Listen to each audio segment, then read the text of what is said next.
नमस्ते बालाघाट निमा ग्रुप लेकर आया है। बालाघाट शहर के अंदर शांत और शुद्ध वातावरण में आवासीय प्लॉट, वो भी सभी आधारभूत सुविधाओं के साथ। मनोध्या रेसिडेंसी, भटेरा रोड से 200 मीटर अंदर, गोविंद पैलेस के पास एक नई कॉलोनी, जहां है वो सारी चीजें जिससे आपका मन यहां रहने के लिए जरूर करेगा। बुकिंग के लिए दिए गए नंबर्स पर संपर्क करें।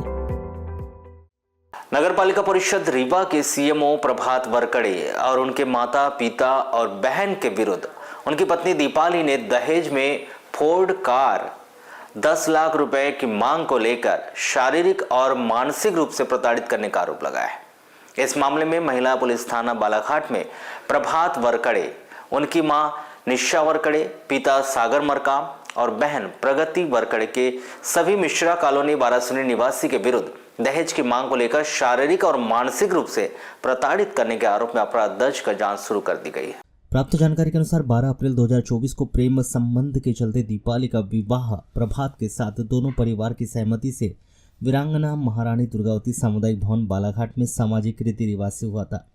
शादी के बाद दीपाली अपने पति प्रभात के साथ उसके कार्यस्थल धनपुरी जिला शहडोल में किराए के मकान में रहती, जहाँ पर उसकी ननद प्रगति वरकड़े भी रहा करती थी। शादी के 3 माह बाद से दीपाली पर दबाव दिया जाने लगा कि वह घर छोड़कर अपने मायके में रहे। दीपाली को उसकी ननद प्रगति आए दिन ताने देती रहती थी कि तुमने उसके भाई को अपने प्रेम जाल में फंसाकर जबरदस्ती शादी की। इस प्रकार दीपाली को मानसिक प्रताड़ना दी जाने लगी थी। दीपाली जब भी खाना बनाती उस खाने में कोई ना कोई नुक्स निकालकर उसके साथ वाद विवाद और मारपीट किए जाने लगा था। दीपाली को मेंटल साबित करने के लिए उसे सुसाइड नोट उससे लिखवाया जाता था और डरा धमकाकर सुसाइडल वीडियो बनाए जाते थे। प्रभात दीपाली को अपनी पत्नी नहीं मानता था और कहते रहता था कि उनकी हैसियत की नहीं है। 20 फरवरी 2025 को प्रभात का स्थानांतरण सीधी जिले में हुआ था। प्रभात अपनी पत्नी दीपाली को शहडोल में छोड़कर जबलपुर चला गया था। उसके कुछ दिन बाद प्रभात ने दीपाली को कॉल करके कहा कि वह अपने माँ के पास चले जाए, कुछ दिन बाद वह उन्हें लेने आएगा। जिसके बाद दीपाली की सास निशा वरकड़े, ससुर सागर मरकाम 28 मार्च 2025 को शहडोल आकर दीपाली को अपने साथ वाराणसी लेकर आए। दीपाली को वाराणसी लाने के बाद उसके सास और ससुर कहने लगे, यहाँ दीपाली को उसके सास ससुर मानसिक रूप से प्रताड़ित करने लगे थे और दीपाली से दहेज में फोर्ड कार और 10 लाख रुपए की मांग करने लगे।